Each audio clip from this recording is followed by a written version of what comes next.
What's the difference between perimenopause and menopause, just for people who are maybe haven't clued into this yet? Yeah. So perimenopause is everything before menopause. And that's everything that happens before you go 12 months without your cycle. So that perimenopause can be anywhere from 4 to 7 to 10 years. So if you back it up a little bit, I know it's a long time. It's a long time of a lot of like craziness of your hormones. You know, they're kind of all like roller coastery all over the place. But, you know, menopause is that 12 months without a cycle. And then everything after that is considered postmenopausal, but that's kind of complicated. So basically you're menopausal anytime after that. But if you look at the average age of women in menopause in the US is 51. And so if you back it up, 41, you could easily start that process. And some women started even earlier. I mean, there's some women that are in full-blown menopause at, 46. I was 48 when I got that, first awareness of it. And so anything before that I thought was a result of like my divorce and, and I didn't know what stress.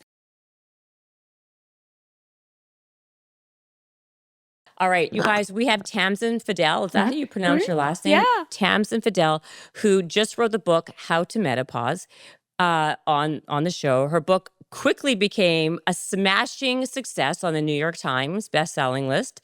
It's a great book. Thank you. Your documentary is great. She's become now, I believe, kind of like one of the big faces in menopause. Not expecting to, but yeah. Not expected to. Not a plan. But that sometimes God, you make a plan, God laughs, right? It's so true. You know what? I have learned that in a big way. Right? Like, did you ever think that this was going to be your life? I was like, I am going to be a newscaster and that's what I'm doing. And I would never, if you just told me that 10 years ago, I'd been like, I don't even know what you're talking about menopause. Yeah. Yeah. And which is what I did 5 years ago. I didn't know. And look at you now. Yes. Because there's such a need though. That's the reason. That's why everyone's like, why is menopause having such a moment? And I said, it's not a moment.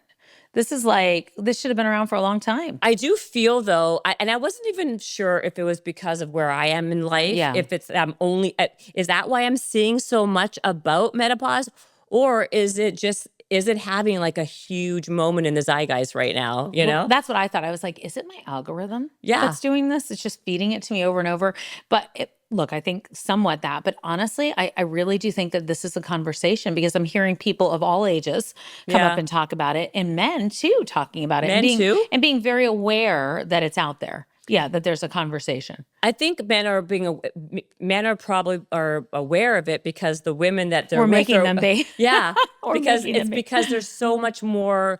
Like I would say, even like 3 years ago, I was seeing almost nothing about it, and then one day, like every third podcast we do now is about menopause. Right, I know. It's like so weird. You know what I mean? I get it. It's funny. I didn't realize, like, early on when we started the conversation, it was really because I was trying to find help. That was really what it was.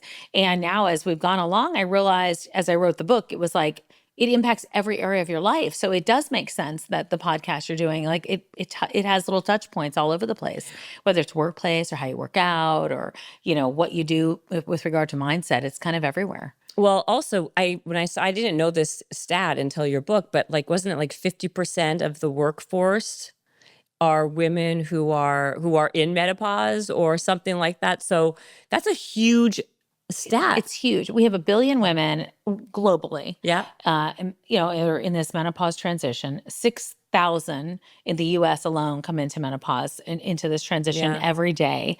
And then if you look at the workforce, we have so many women in the workforce that are older now, which is amazing, but also very aware of what they're going through or starting to be aware of it. And, we've got to have them get access and get some help and some care because there's some great things on the other side of it, but you got to get the symptoms handled. And there's so many symptoms. Right? It's not just like right? And I want you to talk about that because I think that people think, oh, hot flashes. Right. And that's basically where it begins and ends. Right. But there's so many. There's so many. That you can be having that you didn't even think that it could be menopause, right? Or perimenopause. Well, yeah, it's like you play whack-a-mole with the symptoms. Whack-a-mole. Kind of like, I'm stressed out. Okay, I'm going to go here. I can't sleep. I'm going to go here. I'm gaining weight. I'm going to, hot flashes have always been, like you said, the ha-ha kind of like, oh, a hot flash is menopause. Totally. But, we're seeing now, because we know we have estrogen receptors all over our body, it totally makes sense. Yeah. And so it impacts everything. It impacts your gums. It impacts your teeth. Like we had no idea until we set out doing that documentary that was even anywhere near part of the conversation. And, side note, I had lost a tooth like a year before when we were in the middle of filming. So I'm like, oh my gosh, what is this? But Was it because of menopause? well, they say that, it affects everything. Like you've got these estrogen receptors all over, so it makes sense. And I was talking about it with somebody, and she's like, I know, I'm having dental problems too. But the 34 symptoms are the ones kind of I started talking about initially.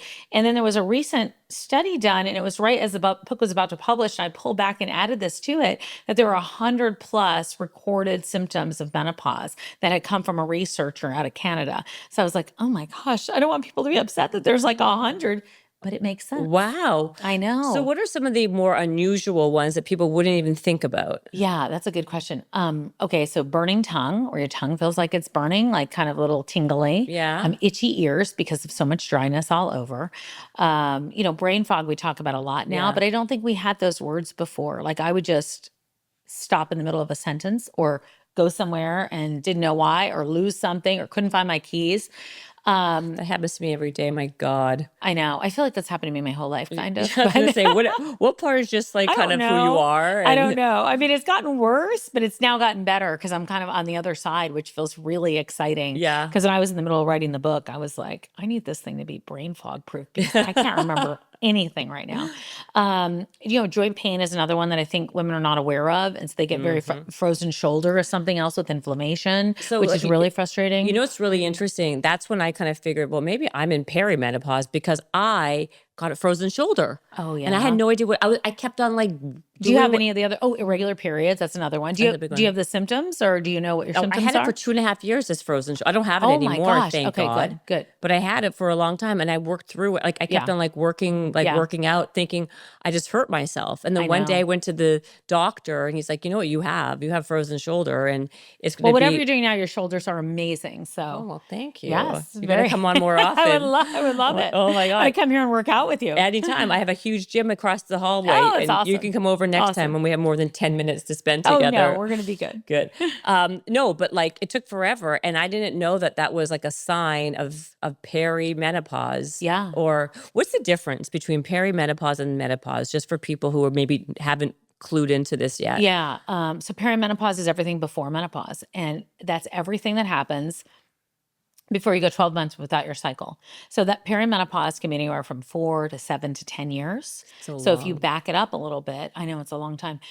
It's a long time of a lot of like craziness of your hormones. They're kind of all like roller coastery all over the place. But menopause is at 12 months without a cycle. And then everything after that is considered postmenopausal, but that's kind of complicated. So basically you're menopausal anytime after that. But if you look at the average age of women in menopause in the US is 51. And so if you back it up, 41, you could easily start that process. And some women started even earlier. I mean, there's some women that are in full-blown menopause at, 46. I was 48 when I got that, first awareness of it. And so anything before that I thought was the result of like my divorce and, and I didn't know what stress. And it wound up, it was perimenopause. It was crazy. Well, that's what I find so interesting about how you're now the poster child for menopause, right? Because no, it's true, because you're not a doctor. No. You're a journalist. And how you kind of backed into it is really interesting to me. Thank you. Do you want to share the story so people are listening? Yeah. I started out as a journalist. I was a journalist for 30 years. It's so weird to say that, right? I'm like, 30 years. Was that right? It sounds 30 so years. long. It sounds so long. I know. And I was one night doing the evening news in 2019, and I was having kind of brain fog, but I didn't know what it was. But I had been having that for a while, where I'd look at a word, I'd see the word, and I'd know the word habits, but I'd be like, I don't know what that is. It wouldn't come out of my mouth, and I would keep moving on. And that would happen on and off, like whatever the word wasn't habits, but whatever the word was. And then that particular night, I got this into. Have you had hot flash before? No. Oh, yeah. So this one, I mean, they're all different intensities, but this one was really super intense, and I didn't know what it was. And it just came from the core of my body, and I just broke out in a sweat everywhere. And I'm like, I feel like I'm going to fall over. My heart was racing. And one of my coworkers walked me off the news desk. I didn't finish the broadcast. Somebody else did. And I went right down to the bathroom floor because it was the only place that was cool. I was like, I just kind of like, I'm going to pass out. And I thought maybe there was something going on with my heart because that was where I was at. And so anyway, about 15, 20 minutes later, I left the station, And I was like, oh my gosh, something happened, the following week. I got to figure out what's happening. And so I went to my GP, like, no, maybe it's stress, maybe it's this, maybe it's that. I talked to another doctor, and I was put on Lexapro. And so that was for, antidepressant. And, but I was still having like weird stuff going on, and I was not sleeping. That was like a big one, which affects, as you know, everything. And I ended up going to an endocrinologist, and then my gyno gave me the results from the test, and it said in menopause, ... any questions. And that was my note in my patient portal. So I was like, what? I can't be in menopause. I'm too young. But right. I'm like literally almost the average age. And then I wound up like doing this deep dive of like, I'm going to handle this naturally. I've got to figure this out. What am I going to do? I lost my mom early to breast cancer, so I'd never had a conversation with her about it. And so that's how I set out to ask questions. Ended up on social media, listing those symptoms. The original ones were like 34 of them. Yeah. I wound up listing them, and I got like all these different responses. Like, oh my gosh, me too. And I didn't even have half the symptoms. I just couldn't believe there were so many. Yeah. And that's what's so amazing about it's so amazing. And how are women? I just didn't understand it. And so I went to Instagram. When I went to Instagram, that's really when things were like, what is going on here? There's all these women not talking about that. And so I just kept answering their questions. I would research. They'd be like, I can't sleep, blah, blah, blah. And I'd be like, okay, I'm going to answer this question. So I'd research it, get the study, put it out. It was very, Wow. and that was kind of like during the day, I did that before I went to work and did the news. And I did that, Really? for years. And then I left my job 16 months ago to do this, to full out. We had the documentary come out in October of last year, and then the book came out, just recently. Wow. So that's not that long ago. Well, it's that conversation started like 2020 is Right. when I started doing it, but 16 months ago is when I actually left. Yeah, that's what I'm saying. Like, that's not that long. No, it's 16 not. months It's ago is not crazy. It's crazy. It's not that, and like what's so like again fascinating to me. There's a couple things. The first thing is that I think that the problem is there's such a stigma. Like you're like being at an aging woman in our society is like the kiss of death in every way, right? It is. So I mean, it has been. It has been. Yeah. So there's the stigma to say, oh, I'm in menopause, I'm having these menopausal symptoms. Yeah. Is like, I think for a woman, there's shame. So Totally they just, shame. right? There's a lot of shame that people just don't want to talk about. And so it just gets pushed under the rug. Yeah. So what I like about the fact that now there's so much like chatter about it. Me too. There is like, the shame is kind of like subsided now. Yeah. And everyone's screaming from the right. I have menopause. I'm doing this. I have that. Like, you know what I mean? It's so funny. I was in Miami, like now it's been a couple of months, and this woman rolled down, my husband and I were crossing the street, and this woman rolled down her car window, and she was like, Tamsen, I'm in perimenopause. Like, and threw her arm out the window, like with a fit. And I went, oh, what? Yay. And then my husband's like, what did she say? I said, she's in perimenopause. He's like a club? And I said, I guess, sort of. Yeah. So it was like really funny though It's so funny to me. Isn't that crazy? But what made me really excited about that is that she was young, and she was really like, took it like it was was fine. Like it wasn't this, I don't want anyone to know, like how I went into it. Yeah. And how a lot of us have gone into it like, oh gosh, this is embarrassing. Because you're right, it's been a kiss of death. Yeah. And it's been like It's embarrassing. ageism and menopause and all this, like all of it. Now what? Now who am I? Exactly. So I think it's scary. It's like kind of like a sign to a woman that she's old. Yeah, like- basically. Like you're basically It's done. over. Yeah. It's over. And so I think that's like really what the conversation is moving toward, is like really looking at this timeline where we say, okay, we get our periods, right? We're in our, our reproductive years. And then we come over here and it's like, Yeah. like, don't talk about it. It's just very quiet. And we can see what that silence has done Yeah. for a very long time.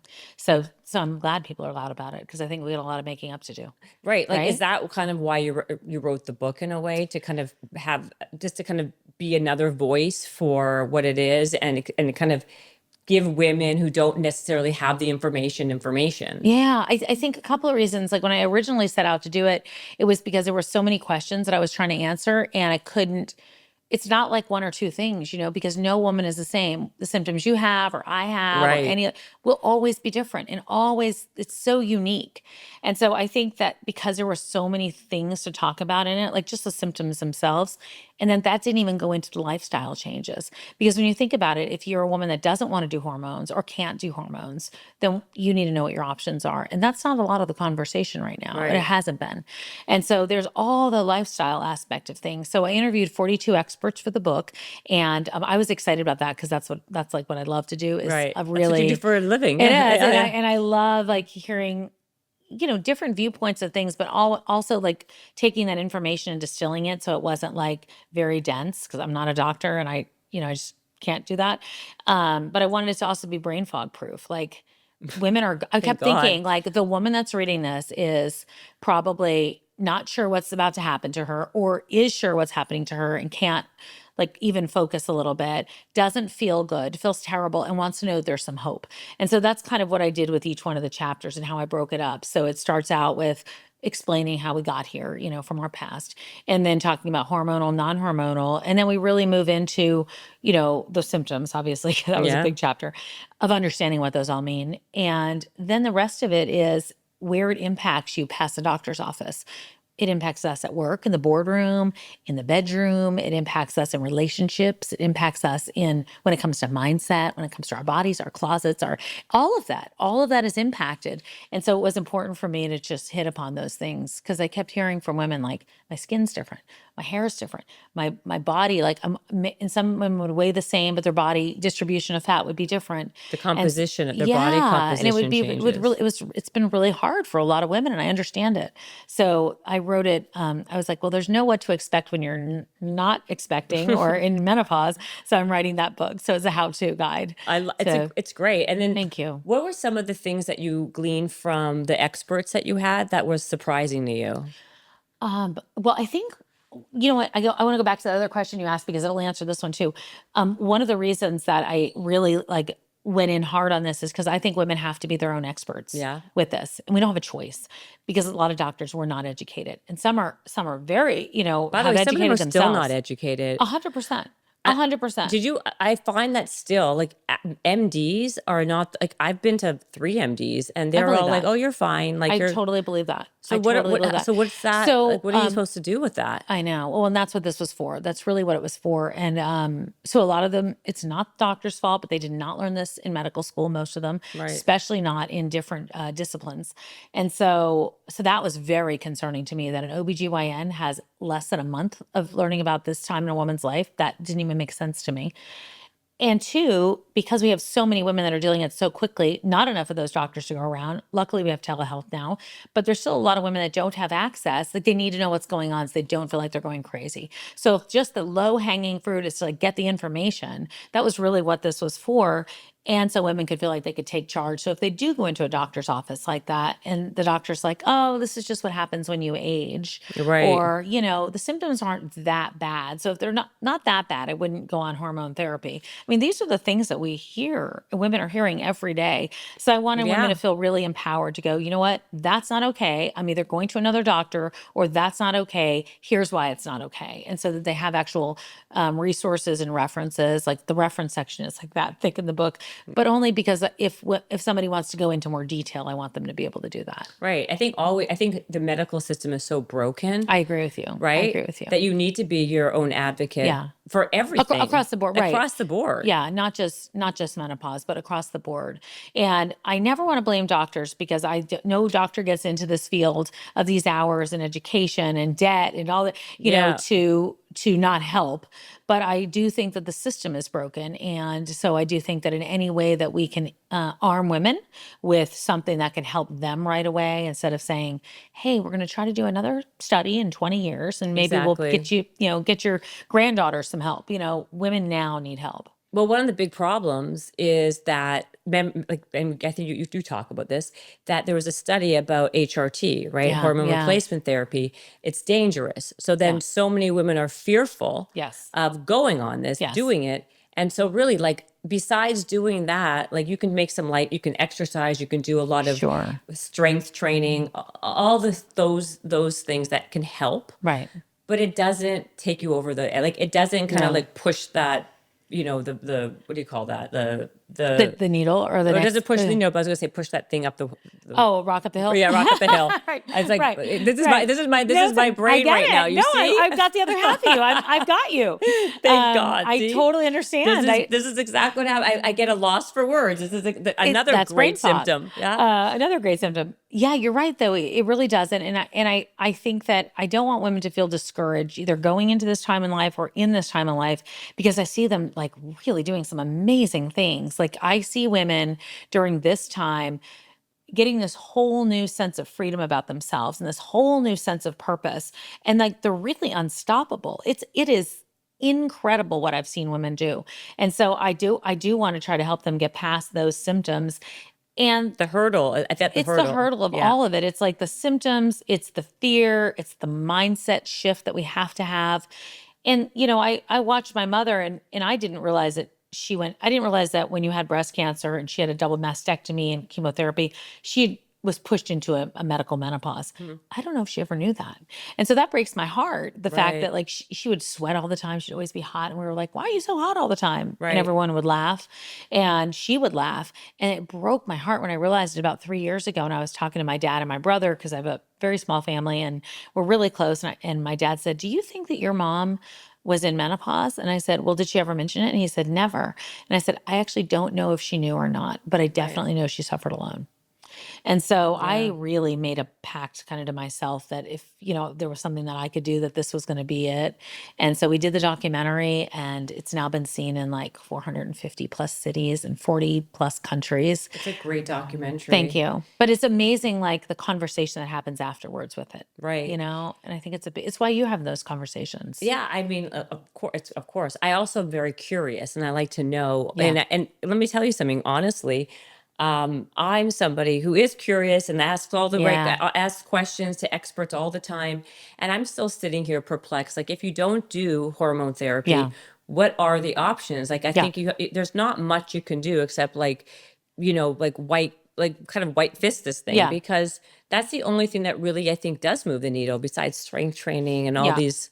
Yeah, well, all the lifestyle changes, Yeah, all the right? lifestyle changes. There are some new advances in medicine, obviously, and there's a couple of things that like I always want women that can't or don't want to do it, because right now we went from like 38% of women in this country that were on hormone therapy back in 2002 down to like 4%. Maybe we're creeping up to 5 now.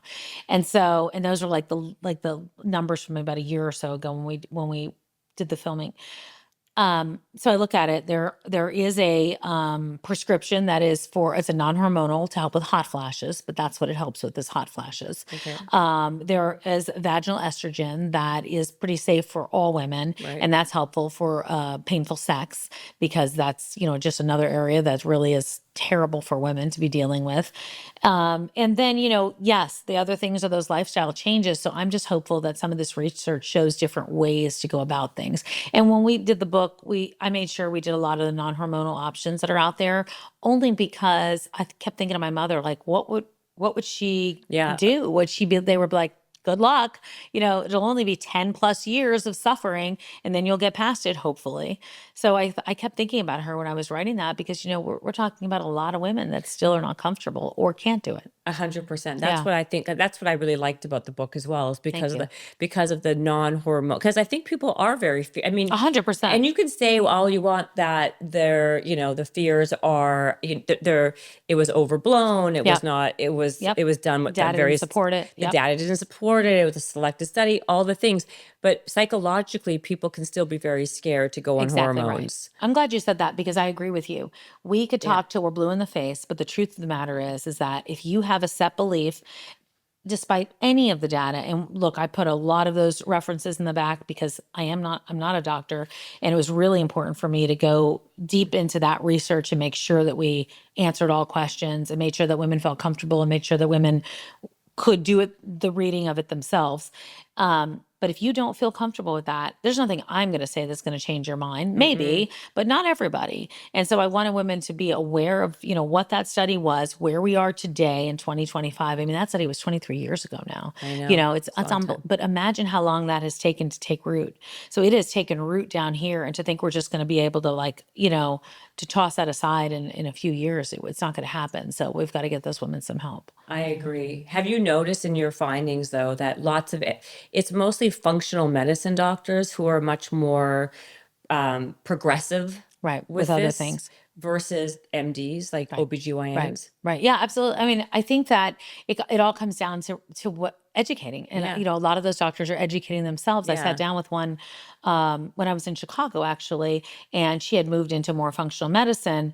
And she said, I really did this studying myself about all of it. Right. Because it wasn't just menopause, but it was just it was everything.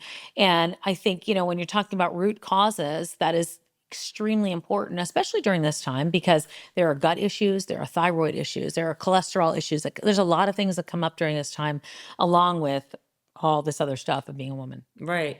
What are you going to do? So how about, okay, so in the workplace, could you talk about that? Yeah. What can people do in the workplace? Like, what is the options? I mean, right, like in some workplaces, which is great, some of the benefits will cover hormone therapy, or at least hormone, go to a place and get a coaching, whether it's telehealth or something else, but not enough. And so I think, if you're in the workplace and you were dealing with those kind of symptoms and you feel like you're comfortable enough to go in there and address it with HR, that's what I did. And unfortunately at the time, they're like, what's a menopause policy? Like, it wasn't even her. Yeah. It didn't even like, I was gluing words together, and I said, Right. well, They're they like, did it in the UK. You're like, wow, like Charlie Brown. Like, know. you're talking a whole new language there. Yeah. It was. I was like, here it is. Yeah.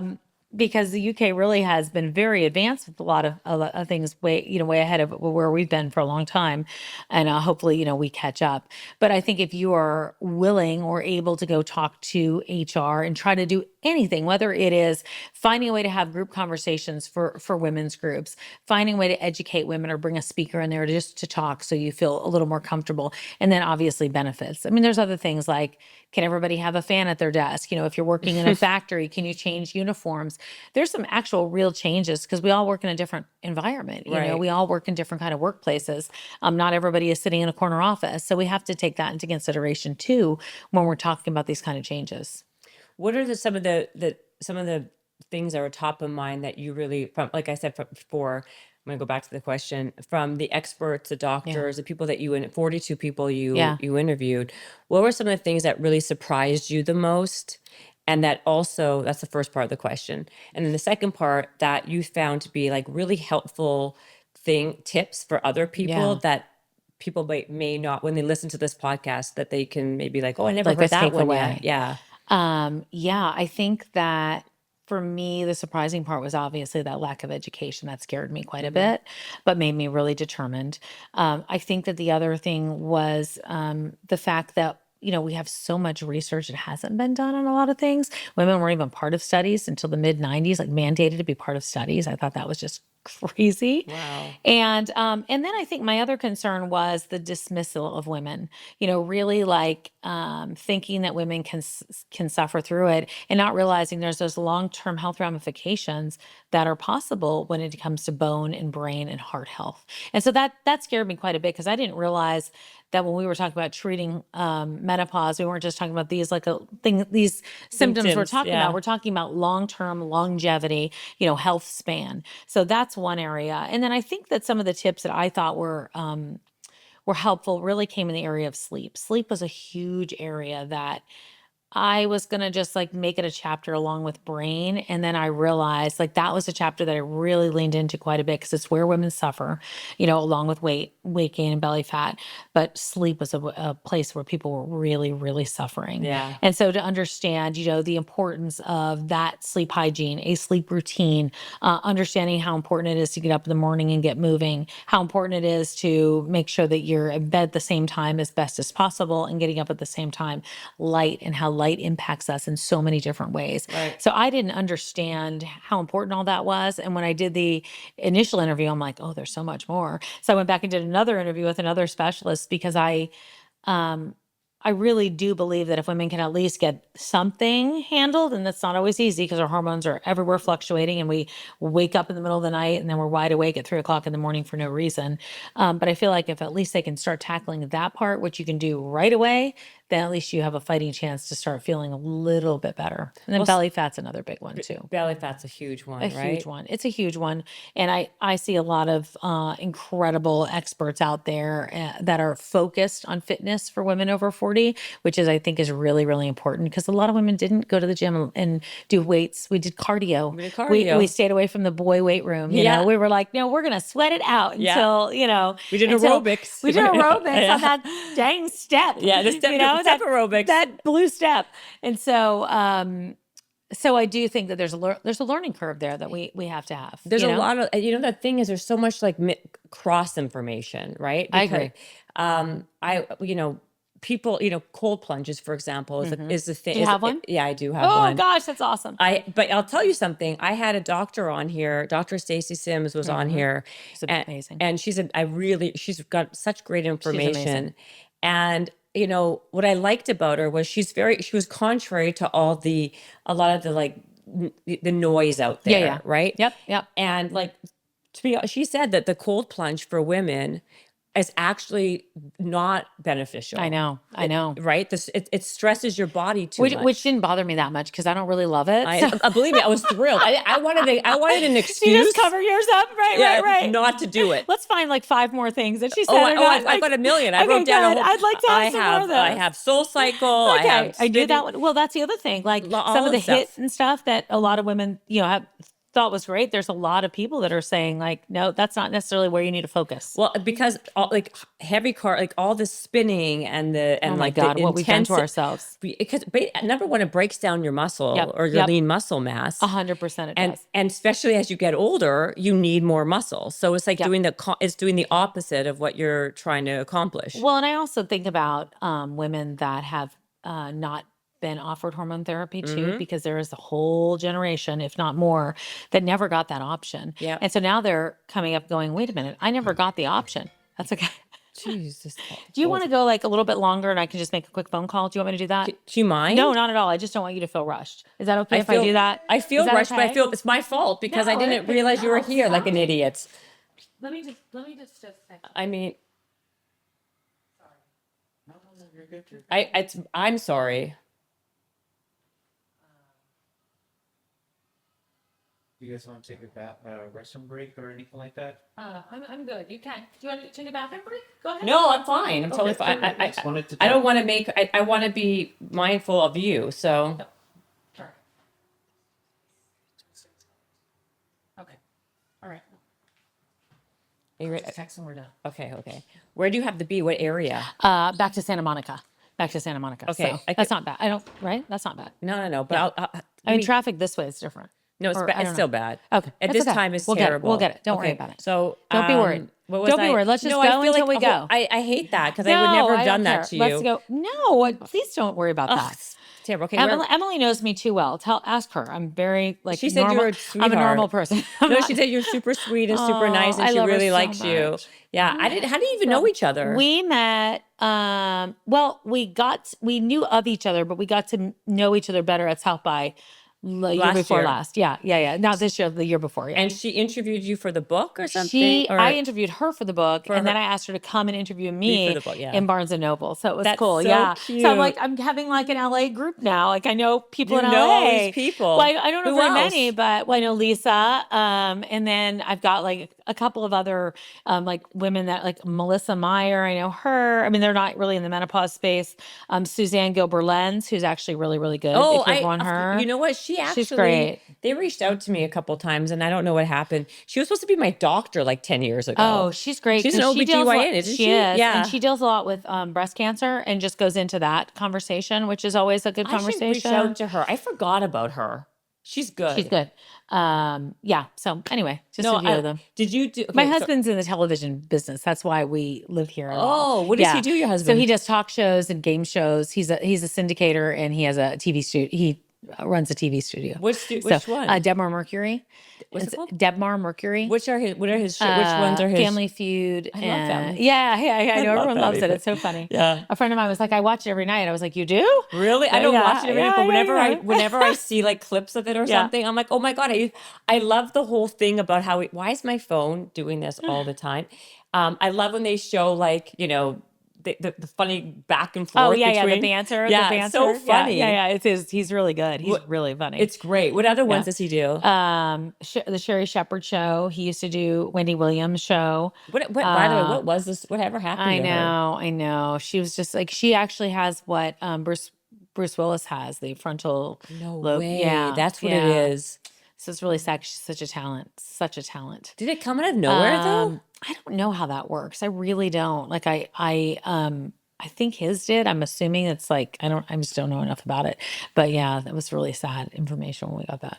Terrible. So awful. Yeah. Wow. She's brilliant. Really brilliant. She was good she had like a really she was big so good audience. She was and so she's good. She could just sit and talk for like 30 minutes. So like, just talk. Just talk. She was very good Oh at my that. God. I So remember. good. So good. And then all of a sudden one day, and there was all these weird stories surrounding it. I know. But the sad part is like, I don't know. I think of a woman that goes through so much to get to that place, Totally and then agree. that happens. It breaks my heart. She climbed her way to Beyond. and then From that radio, happens. yeah. And that's beyond. so hard to do. I know. And then and she's Yeah. young. How old is Yeah. she? She's like maybe just turned 60. So pretty young, but this happened a few years, years it's ago. been like 5 years. Yeah, it's been a bit. Does it run in the family? I don't know. You should write a book I about don't know this that. next. I know. It's not awful. Yeah. It's just, It's the whole brain terrible. is scary. The whole brain. Very scary. Sorry, where was I when I was asking you those questions? Where were we? We were asking, and you're like, "Oh, should I make a call?" But I was saying about the doctors. Where were we? We talked about functional, regular No. doctors, MD. We talked about workplace already. No workouts, hormones. Where were we? Like, oh, should I make a phone call? Crap, I don't remember know. where. I don't know. Okay, We'll I'm gonna just start. Okay, so pick I up don't wherever. remember where we are, but I'm gonna start with another part anyway, and then Okay. I'll just. Okay. So what I saw in the book, when I was like putting my little, those little dog Yeah. tags, whatever. You did a big chapter on relationships, I did. divorce. Yeah. Why did you do that? Well, I went through a divorce in my early 40s, which I'm assuming I was already in that area of perimenopause, but didn't know. Right. But I was dating my now husband in perimenopause and I got married in menopause. And I realized that there were a lot of questions like that I had. Sex wasn't comfortable. I had no libido. I got married and I was like, I don't have any libido. And it's really upsetting because you're like, oh my gosh, is it the relationship? Is it us? Am I not attracted to him anymore? Is he not attracted to me? It was very unsettling. And then I also was thinking about the fact that like, wow, what if I was going through this dating? Because I actually did have like a real drive with him when I was in perimenopause. I hit menopause and I was like, that was it. So I really felt like it was important to lean into that and also Yeah. not to feel uncomfortable with it. And I think sometimes that we reserve sex for this like whimsical fun, like it's fun, it's young when we're young, and then we're older and we don't have that conversation. And I think it's a real shame. And I think that a lot of women don't feel sexual or sexually attractive or feeling, they're in their hot girl era. Yeah. And so Hot I girl really era. wanted to like lean into that a little bit. And so, I interviewed Emily Morse. I interviewed a number of different doctors. We talked about testosterone. We talked about vaginal estrogen. We talked about lube. We talked about things that like we shouldn't just be talking about as like toys. We should really be talking to them as part of a bedroom routine. And so also that women can know their own body too. Because I think that that's the beautiful part of sex during this time is that we know ourselves as well. And it's not just like, I hope he knows what he's doing or hope she knows, Yeah. And I think that that's important that we know ourselves in a relationship. Because I found I found that really interesting and probably like very smart, right? Because if you're someone who's new to dating again, Yeah. like in this stage of life, right? And you are going through this, right? Like you wouldn't know the difference between if it's just a symptom, like, oh, your libido's low, Yeah. or am I just not interested in this Yeah. person? And then like the whole relationship can go basically blow up. It's and it really is I think very under talked about, and I think it's really uncomfortable. And I don't know the last time I've ever been in a doctor's office where they were like, "Okay, how are you feeling? How's your weight? How's your sex life?" Yeah. No one has ever asked me that. No. And because we make it be like, "Oh, that's a private thing."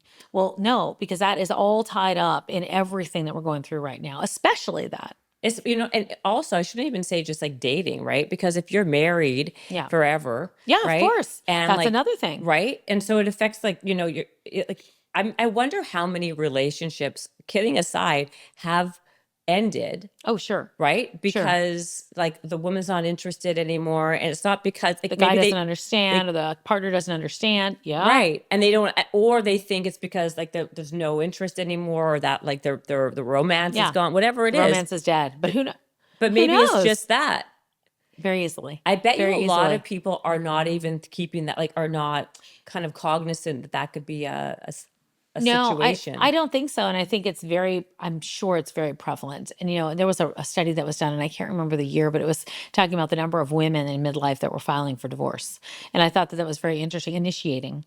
And Much higher than men. Much higher than men. Yeah. And so I was really aware of some of those conversations, and I think there's so much more to do, but I wanted to touch on it because I thought it was important to bring that up, and to also talk about, I wish I had done another chapter on this and I just couldn't, but I put it in this one. I did like a love letter to my partner. And so I really wanted, and that's what Emily read actually in the bookstore. But I thought it was really important for partners who might not have, they might not have had the conversation before, to be able to hear something of like what a woman is thinking or going through during this time. I thought that was really important because I don't think it's easy to verbalize. And I think it's really difficult to communicate sometimes when you can't even communicate it with yourself. Right. And I think that's, again, it comes down to like the not understanding, the shame.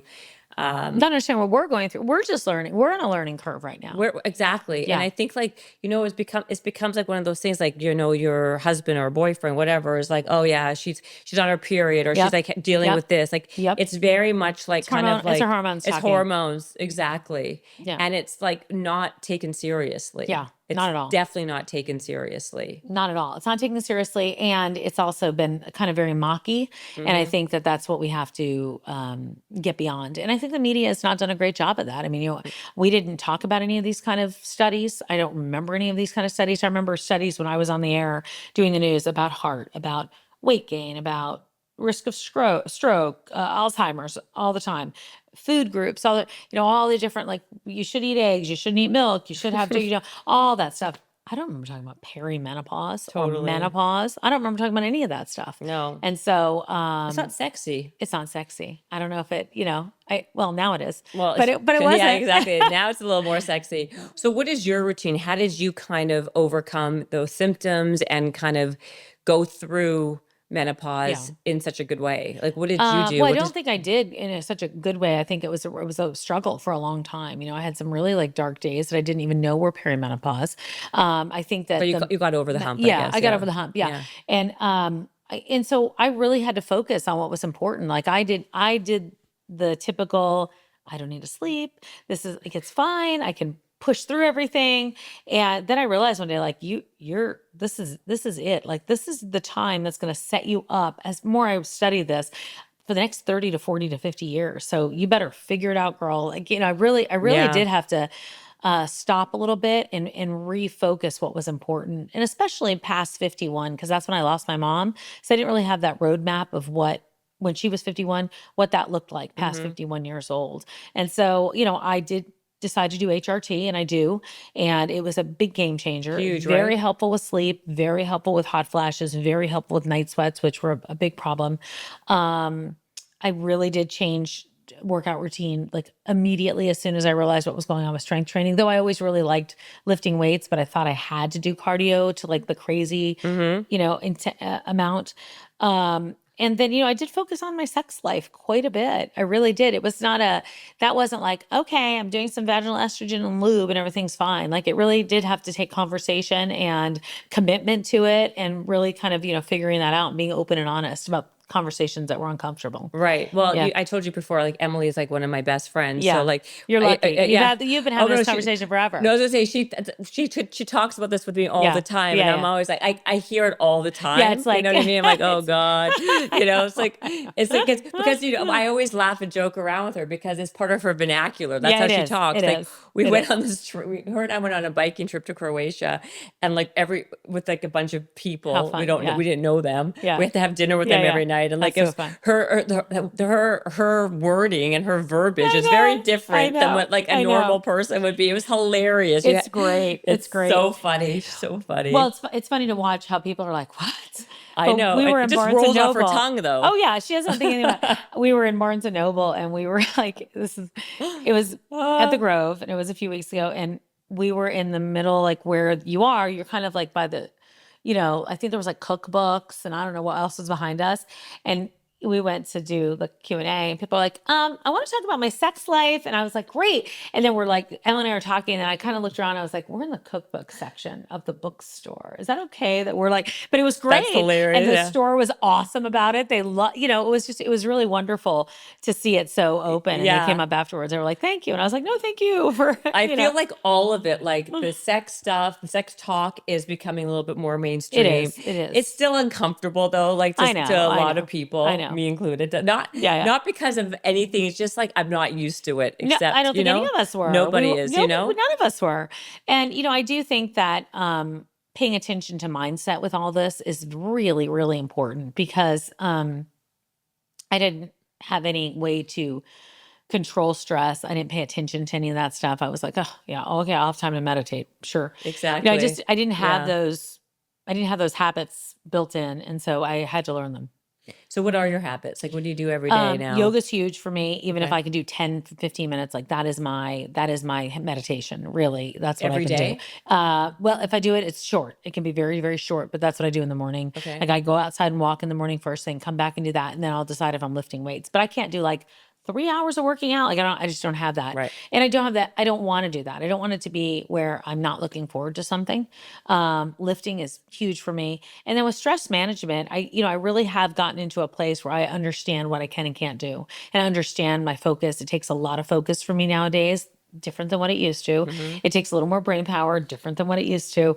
But I've embraced that part of it, and I let myself, be okay with it. I'm okay if I have to go to bed early. I'm okay if I just can't be perfect, and I can't be all the time. Right. No, I know. It's also having grace with yourself. I think is a Yeah, big it's piece huge. of it. Yeah. It's huge. I was saying to a friend, I was like, yeah, we were at a hotel, and I said, I'm just going to go to bed early because I just really need to take care of myself tonight. My old me would be like, what time do you want to go downstairs? I'll totally go to dinner. And I'd be dreading it the whole time. Yeah. I would hate doing it. I'd be like, Still why my did I life. agree to this? I would be so resentful. And now I'm like, nope, I'm not doing it anymore. And that comes with age. I feel like I think that's an age thing. I think so. I still get myself in that situation though. Like I do more too. So often you can than call me not. whenever, and I'll give you permission to cancel. So this is why I love Emily because like like we make plans Yeah. 100 times and we Yeah. never do half of them That's because right. we're too tired. But It's great, It's a real though. friend that you're like, I'm not That's interested. a I real don't want to do friend. it. That's another thing I want to say real fast. Community is huge during this time. I Yeah. think I have built a community of people that Huge. I feel like really so lucky every day to have around me. Yeah. So lucky. And keep meeting new ones like you. I feel like I'm Exactly. going to know you for a long time. I hope so. And You're so adorable. yes, I feel very lucky about that. I think that's great. You know what I was saying earlier when we were like, oh, what were we talking Yeah, about? yeah. We were talking about the cardio. We are talking about hard, like Oh, all the crazy right, cardio that we right. would do. Yeah. Because we thought we had to do that to keep the weight off or to like, part of the, and it, I mean, I had an eating disorder then. I read a true one where I would not eat, or I'd eat and I'd go to the gym, and I had to work it down. Like I wrote down calories like gum. I wrote everything, like Even gum? everything. Until what time? Until when in life? I got really sick. I was 20. How old was I at that point? I think it started around 26. I had moved to Orlando. Maybe I was 20. 8 by now. And I had gotten sick, like a flu or something, and I couldn't stand up. And my father had to come carry me down 2 flights of stairs. Can Really? you imagine that? Yeah. And I had like I was brought to the hospital and then they put me into therapy. And that's where therapy really started for me. And it was a game changer. It was. Yeah. But it took a long time, Yeah. it took a long time. But I know that it was because of how that mindset of Yeah. what we learned and what we thought was important. And it's so hard to unravel that. Oh, it's still always there. It's always Yeah. back there. It always kicks back there, but it is very hard to unravel, but I'm very, very clear of my why now. My why is not skinny. My why is to be strong and to feel feel satisfied with that. You know what I mean? Versus never enough. I'm tired of the never enough. And that's what I feel like I did for a long time. Like, it's never enough. I gotta more, keep going, more. And I don't feel like that anymore. I think because also priorities change as you get older as Totally well, change. They Do you have totally kids? change. I don't. Okay, I you don't. don't I have have 2 kids. bonus kids. So it's Two nice. bonus My kids? husband's. Oh, Yeah. Yeah. okay. Yeah. Yeah. How did you guys meet, by the way? Oh gosh. So we met after I swore I would never get married again. Never, ever get married again. And then I met him in Miami. He was at a conference for work, and I was hanging out at this hotel by the pool with a friend of mine. And she was part of the conference, but I had gone to see her, and she said she saw him, and she was like, "This is Tamsen, this is Ira," and I was like, "Hey," and I kept going, and he went up to his hotel room to watch football, and then the girls that night called him down. They were like, "You really need to, he loves to travel. He's like really funny," and I was like, "Listen, I'm never getting married again. I don't want a serious relationship again. I've been through that already. I'm perfectly happy single." And he came down. He was like really charming and nice, but not like cheesy charming, like just genuinely nice. And then he traveled long distance to come back and forth to see me for almost 2 years.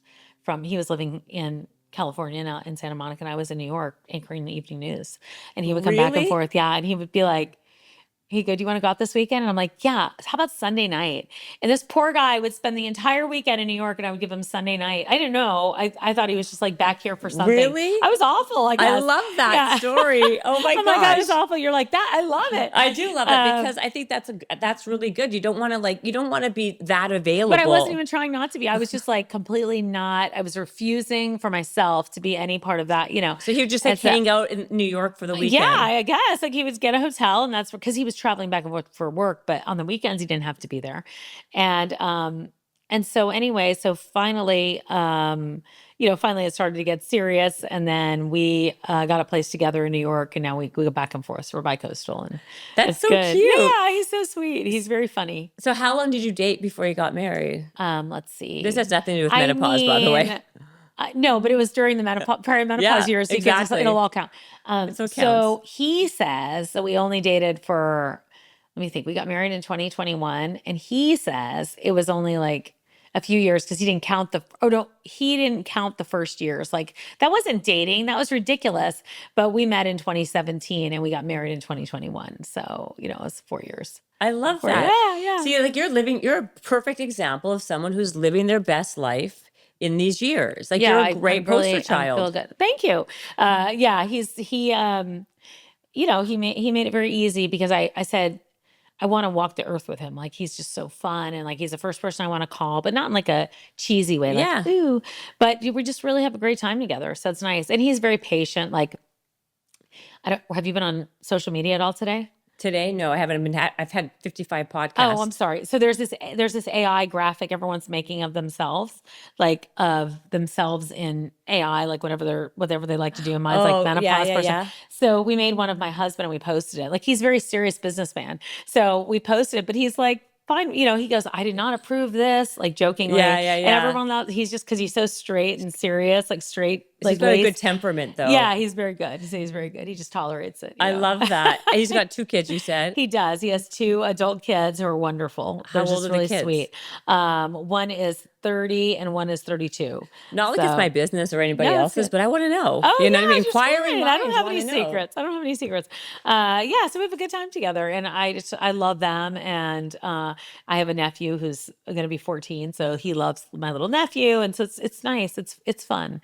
It's not what I expected. I thought I was like going to be alone with my chihuahuas the rest of my life. That's what I was banking on. And now look. Yeah, Now it's you're crazy. living your best life now here. I'm talking to you about menopause. Exactly. I had no idea. And I who thought- would have thought like this whole, which is why I love this. I love like humans, the story behind Yeah. it, right? Like how because it we kind never of, know where things are going to go. We try to Never. like make these plans that like, I'm definitely doing this and I'm none of my definitelys, like that didn't happen. totally make a So, plan, God laughs. That's yeah. basically the story No, of I life. think so too. And I think I look at, so many of the women right now that are learning about this. I'm really grateful. Like I'm grateful that they are starting to have resources. I'm grateful that the conversation is picking up and that there's help available for them. Totally. So yeah.